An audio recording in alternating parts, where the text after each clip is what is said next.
Hello Gemini, Sun, Moon, Rising, and Venus signs. Kamusta kayo? Sana po ay nasa mabuti kayong kalagayan. Welcome back po sa Star Tarot. Kung bago kayo rito, welcome din kayo. Thank you sa inyong support. I truly appreciate it. God bless you all. Gemini, paunang mensahe ninyo, success. Wow, napakaganda. Pambungad na mensahe ninyo, tagumpay. Gemini, so meron kayong pagtatagumpayan dito. This is big time, no? Natagumpay, yan ang napipick up ko for some of you, Gemini. So, congrats. Ngayon pa lang, congrats and claim it. Ngayon pa lang, ipagpasalamat yun na to. Gemini, kung ano man ang success na parating sa inyo so that talagang ma-attract na ninyo ang energy na yan. What else? We have needle and thread. Beautiful, beautiful. There is a sincere wish that will be granted talaga para sa inyo. Gemini, this is such a beautiful energy. Meron na kayong mag-grant na wish dito. You know, this could be anything. Kung ano siguro yung pinakakailangan ninyo, maaaring yan ang ibigay sa inyo sa ngayon. Or posible din na kung ano yung top of the list ninyo na wish ninyo, maaring yan din ang ibigay sa inyo sa ngayon. What else? We have hills, obstacles to overcome. Ayan, may mga obstacles dito si Gemini na maaring kaharapin, pero alam mo, mga small time lang to, no? There could be obstacles dito, Gemini, pero alam mo, since ano lang siya, 'di ba? Hills lang siya. So, parang small time nga lang siya. And look at the sa dulo, 'di ba? Tingnan niyo, merong ng sun, no? Yung sun, yung araw, sumisikat na. So, ibig sabihin dito parang mabilis ninyo tong mabilis ninyong malalampasan na to. Mabilis ninyong malalagpasan ng kung ano man ang mga obstacles na to, no? So, feeling ko lang, no, napakagaan nitong pagdadaanan ninyo, no? Hindi ito, parang hindi kayo masyadong maaapektuhan dito, no? Mabilis ninyong mahahanapan ng solusyon yan. So, we have bread. Napakaganda naman, Gemini. This is the period of prosperity and abundance. Napakaganda, no? Swerte ninyo pagdating sa pera around this time. This is a time for bounty, time for plenty. So, mag-i-enjoy kayo dito sa prosperity and abundance na ma-experience ninyo sa ngayon. Makakaluwag-luwag na kayo. So, good luck. We have money path, holy moly, ang gaganda, diba? Gemini, we have success, we have sincere wish na mag-grant, prosperity and abundance, and look at that. Merong money path na naghihintay sa inyo. This is a path with money waiting for you to find it. See? Merong opportunity dito para sa inyo, Gemini, no, na magbubukas or naghihintay na, no, na mahanap mo siya. So, naghihintay na to na ma-take advantage mo kung ano man ang money path na to, kung ano man yung bagong source of income na to, bagong pagkukuhanan ninyo ng pangkaperahan ninyo. So, that's really good. Bell, there is an announcement dito na maaaring marinig ninyo, maaaring kayo yung makaka-receive ng announcement na to. Posible din na kayo din yung mag-a-announce, no? So, posibleng ganun ang sitwasyon dito for some of you. But definitely, this is going to make you excited, no? This is such an exciting event. Parang ganun. So, we have Jug, light-hearted, carefree time. Ayan, panahon para mag-chill. Si Gemini, chillan lang kayo sa ngayon. Syempre naman, 'di ba? Ang ganda-ganda ng mga energies ninyo, talagang deserve ninyo ito, na mag-chill lang kayo, Gemini. Walang stress, no? Carefree time ito, light-hearted lang kayo. So, parang kalmang-kalma kayo sa ngayon.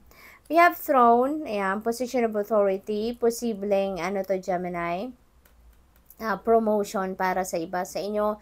Maring may ilalagay kayo sa position of authority at this time. Posible din ang iba sa inyo, nasa position na kayo of authority sa ngayon, or posible din ang iba sa inyo magkakaroon ng mga dealings or transactions with someone, no, na nasa position of authority. So, good luck. What else? We have bowl. Wow, Gemini, swerte talaga sa pera. Look at that. We have the bowl. Plenty of material things. Ayan. So, that includes money, 'Di ba? Mga bagay, material na bagay. So, ang dami-dami ninyong swerte sa ngayon pagdating sa pera, sa mga material na bagay. Talagang ang daming biyayang parating sa inyo na talagang maghahatid sa inyo ng iba yung saya dito, dahil makakaluwag-luwag na kayo. This is a time for bounty and plentiful of things ang parating dito material, no? So, good luck, Gemini. That's all I have for you for today. Thank you for watching. Love and light. Namaste. Hello, Libra, Sun, Moon, Rising, and Venus signs. Kamusta kayo? Sana po yung nasa mabuti kayong kalagayan. Welcome back po sa Star Tarot. Kung bago kayo rito, welcome din kayo. Thank you sa inyong support. I truly appreciate it. God bless you all. Tingnan natin ang mga messages ni Libra. Uy, may nalaglag. Sandali lang po. Kunin natin yung nalaglag.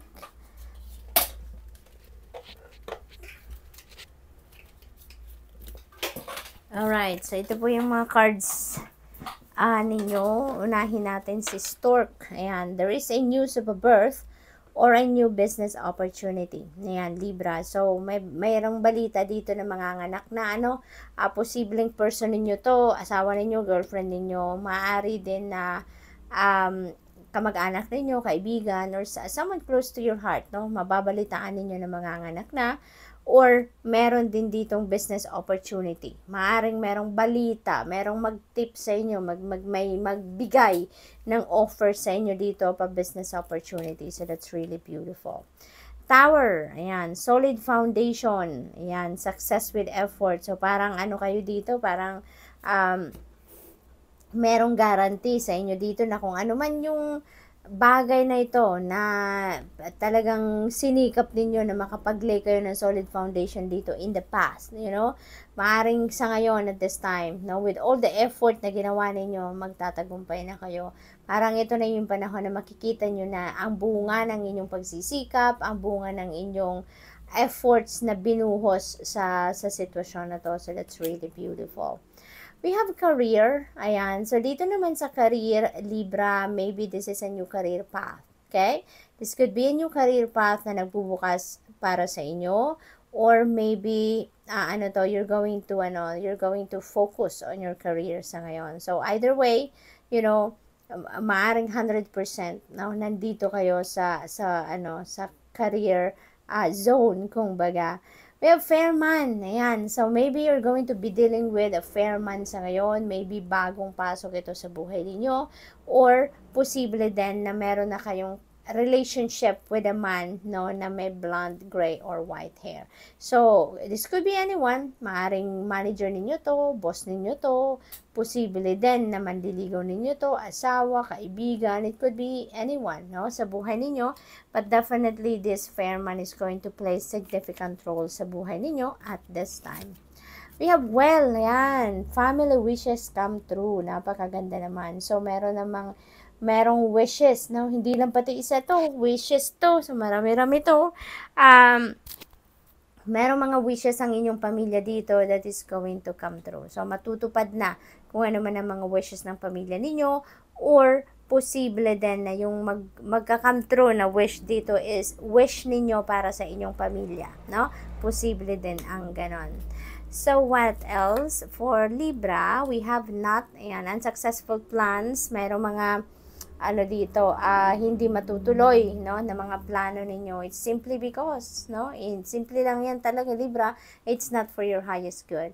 It's either it's not for your highest good, or maybe it's off timing lang, or maybe it's not meant for you at this time, Maaring ganun ang ganap. Depende sa inyong sitwasyon, but for sure, kung meron mga hindi nagtatagumpay na plano, it is not meant for you right at that time, Definitely, may mga ganun sitwasyon. And sometimes, kapag may dinideny sa atin ng universe na mga gusto natin, ibig sabihin din niya na God is protecting us, So, maybe, kung ano man ang mga planong ito na hindi nag-succeed dito or hindi nagtagumpay dyan, that is one way of God protecting you, Libra, okay? So, what else?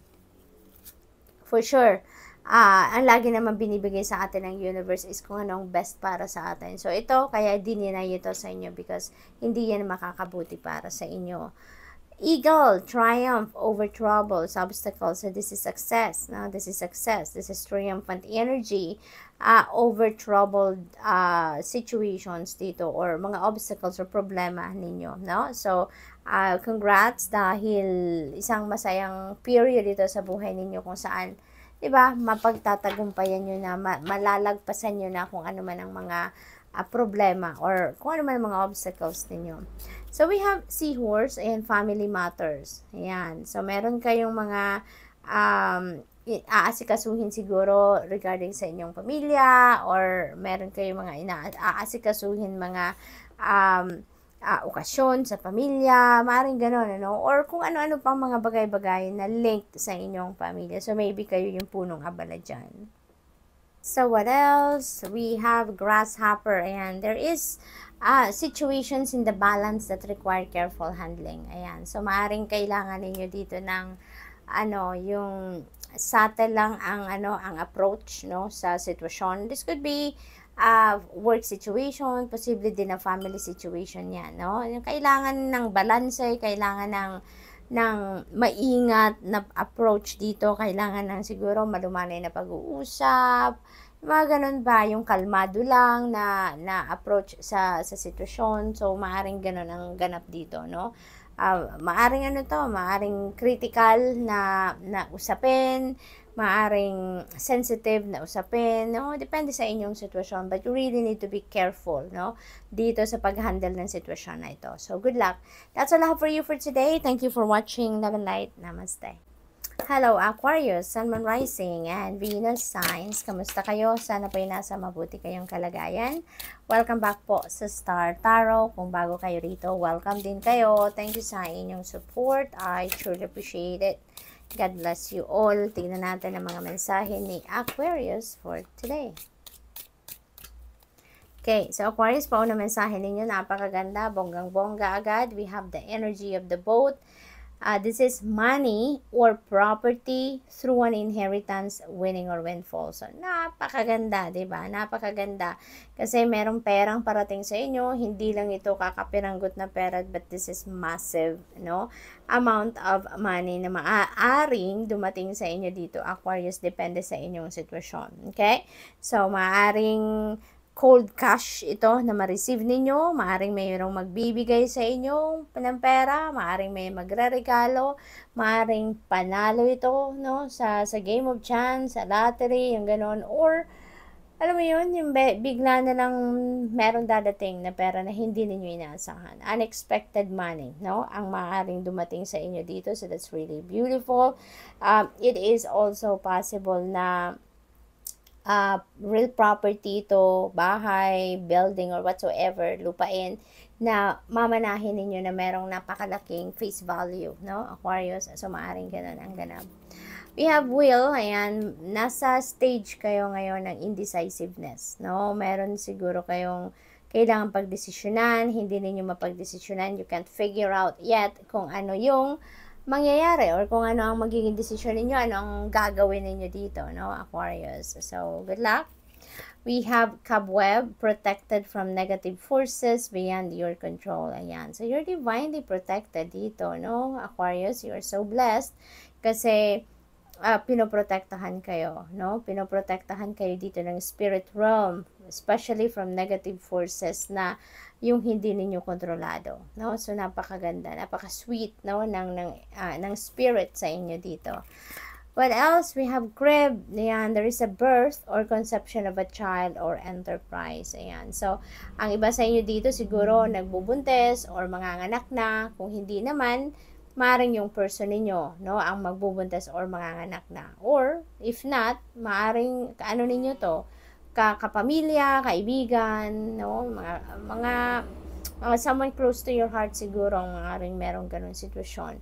Posible din na meron kayong bagong proyekto or bagong pagkakaabalahan, no, may bagong may bago kayong endeavor. So, posibleng ganun din ang ganap dyan. We have desk, pay attention to your work. Ayan, napakagandang reminder ito para sa inyo kasi siguro may mga distractions kayo, ano, Aquarius. Kaya iniimbitahan kayo dito or ini-encourage kayo dito na mag-pay attention kayo sa inyong trabaho, okay? Mag-ano kayo, mag-focus sa inyong ginagawa para alam mo na maiwasan ang pagkakamali, maiwasan mga discrepancy, yung ganun. So, focus muna kayo, no? Kapag nasa trabaho, focus kayo sa inyong ginagawa para hindi ma-compromise ang inyong performance, okay? We have table, ayan, hard work ahead. Ayan, so parang kailangan ninyo dito talaga mag-focus sa inyong career, no? Sa inyong trabaho. Kasi ito, merong hard work, no? Hard work na requirement sa inyo sa future ninyo. Merong mga paparating na pagkakabisihan kayo tatrabahuan, kailangan ninyong pagtrabahuan ng maigi. So what else?